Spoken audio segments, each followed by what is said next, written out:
जय श्री कृष्ण। संसार में कुछ वस्तुएं ऐसी हैं जो रगड़ने और दबाने के बिना अपना सही आनंद नहीं देती हैं। जैसे कि मेहंदी, जब तक इसे रगड़ा ना जाए यह रंग नहीं देगी। ईख को जब तक पेला ना जाए तब तक उसका रस नहीं निकलता और तब तक गुड़ व चीनी तैयार नहीं हो सकते। धरती पर जब तक अच्छी तरह हल ना चलाया जाए तब तक अच्छी फसल नहीं होती।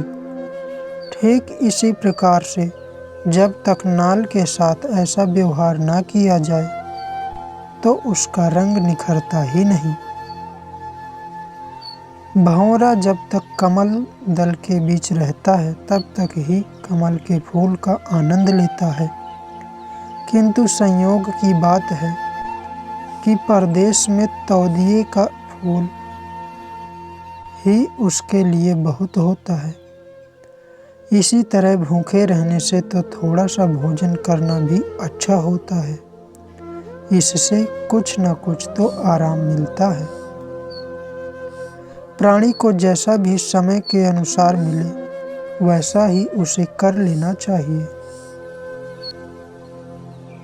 जीवन के इस लंबे सफर में यह सोचकर चलें कि कभी भी आप पर बुरा समय आ सकता है, इसलिए ऐसे समय के लिए थोड़ा बहुत धन अवश्य बचाकर रखना चाहिए। जब भी कभी इंसान पर बुरा समय आता है तो उसके अपने भी पराये हो जाते हैं। यदि धन उसके पास हो तो वह इस समय का मुकाबला कर सकता है। नारी और धन दोनों ही कभी भी धोखा दे सकते हैं। इन दोनों के बारे में सदा होशियार रहना चाहिए। लड़की यदि अच्छे खानदान की हो, भले ही सुंदर ना हो, तो भी शादी उसी से ही करनी चाहिए। शादी वहीं पर करे जो लोग अपने बराबर के हों। पुरुष की तुलना में नारी का आहार 2 गुना, शर्म 4 गुनी, साहस 6 गुना और काम वासना 8 गुना अधिक होता है। नारी पुरुष की अपेक्षा कहीं अधिक कोमल होती है, किंतु वह पुरुष से अधिक भोजन करती है। इसी कारण उसमें वासना की आग पुरुष से अधिक होती है। नारी फल भी है और पत्थर भी।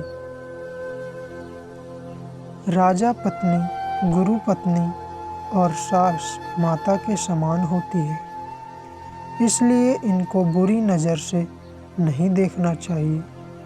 इनका माँ के समान ही आदर करना चाहिए। ऐसा न करने वाले महापापी कलंकी होते हैं। उन लोगों की तो छाया भी बचना चाहिए। इस संसार में बंधन तो बहुत हैं, किंतु प्यार से बड़ा बंधन और कोई नहीं।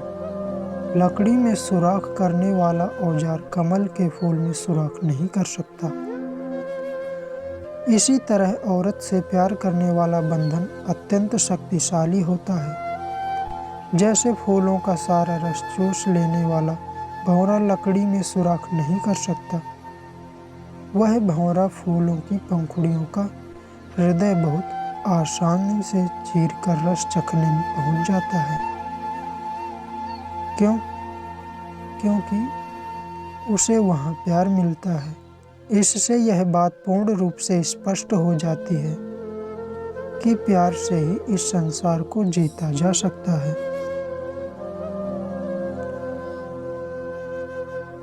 जो औरत दूसरों से प्यार करती है, दूसरों की ओर देखती है, उस औरत का प्यार कभी भी धोखा दे सकता है। ऐसी औरत से सदा दूर रहना चाहिए, क्योंकि वे किसी एक की होकर नहीं रह सकती। जो नारी अपने पति का कहना नहीं मानती और फिर व्रत रखती है, ऐसी नारियां अपने पति की आयु कम करती हैं। इसलिए ऐसी नारियों को यह सोचना चाहिए कि पति की आज्ञा के बिना चलना उनके लिए कभी भी लाभदायक नहीं हो सकता। स्त्री ना तो दान देकर और ना ही तीर्थ यात्रा करके पवित्र हो सकती है। पाप करने से पूर्व उन्हें यह सोच लेना चाहिए कि यह कभी भी नहीं धुलता। नारी जब भी कभी स्वर्ग की आशा करती है तो उसे यह सोच लेना चाहिए कि उसका स्वर्ग केवल पति की सेवा से ही प्राप्त हो सकता है।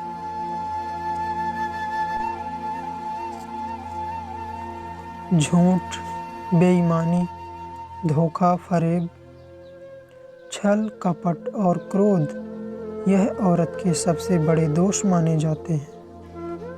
यदि कोई नारी इनमें से किसी एक की भी शिकार हो जाती है तो इसमें हैरानी की कोई बात नहीं, ऐसा हो जाना स्वाभाविक है। वह नारी उत्तम मानी जाती है जो पवित्र हो, चालाक हो, पतिव्रता हो, जो अपने पति से प्रेम करती हो, सत्य बोलती हो। ऐसे गुणों वाली औरत जिस घर में भी होगी वह घर सदा सुख के झूलों में झूलेगा। उस घर में खुशियां ही खुशियां होंगी। उसी घर को भाग्यशाली घर कहा जा सकता है। इस संसार का हर प्राणी औरत को पालने की आशा करता है। यहाँ तक कि बड़े बड़े विद्वान, महापंडित, ज्ञानी, देवता। आखिर यह सब क्यों होता है, यह आपने कभी सोचा? इस संसार की सबसे बड़ी शक्ति कौन सी है?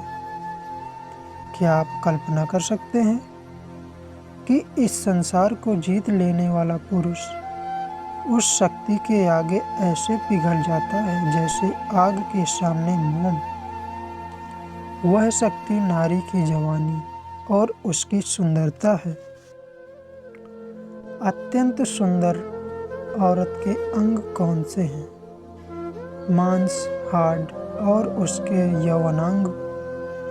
पुरुष इसी में खो जाता है, किंतु सत्य यही है कि यही सबसे बड़ा नरक है।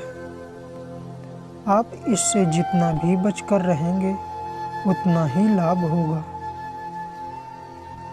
औरत कितनी भी बड़ी हो जाए किंतु वह अपने को सदा सुंदर और जवान ही समझती रहती है। उसकी यही इच्छा होती है कि वह सदा जवान रहे ताकि पुरुष उसके पीछे पीछे घूमता रहे। औरत को चेहरे की सुंदरता और उसके शरीर की बनावट पर ही तो पुरुष मरता है। यही कारण है कि वह एक औरत के साथ रहते हुए भी किसी दूसरी औरत को बुरी नज़रों से देखता है। मासिक धर्म के पश्चात नारी कुंवारी लड़की जैसी ही पवित्र हो जाती है। पुरुष को यह सलाह दी जाती है कि वह भूलकर भी मासिक धर्म के दिनों में औरत से संभोग न करे। इस दुनिया में अधिकतर युद्ध झगड़ा केवल नारी के ही कारण हुए हैं।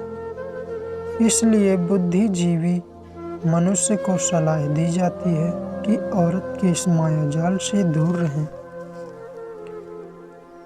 जो नारी सुबह के समय अपने पति की सेवा, माँ का सम्मान करती है और दिन में बहन के समान प्यार देती है, उसे ही अच्छी और गुणवान पत्नी माना जाता है। परिवार के झगड़ों के पीछे अधिकतर हाथ नारी का होता है। इसलिए बुद्धिमान मनुष्यों को यह सोच लेना चाहिए कि केवल औरत के पीछे लड़ने झगड़ने का कोई लाभ नहीं है। यह थे नारी के बारे में चाणक्य के विचार। इन थोड़े से शब्दों में महापंडित चाणक्य ने औरतों के बारे में पूरा ज्ञान दे दिया, जैसे किसी ने छोटे से कमरे में दरिया को बंद कर दिया। जय श्री कृष्ण दोस्तों। इस वीडियो में दी गई जानकारी आप सभी को कैसी लगी? अपनी राय कमेंट में ज़रूर बताएं।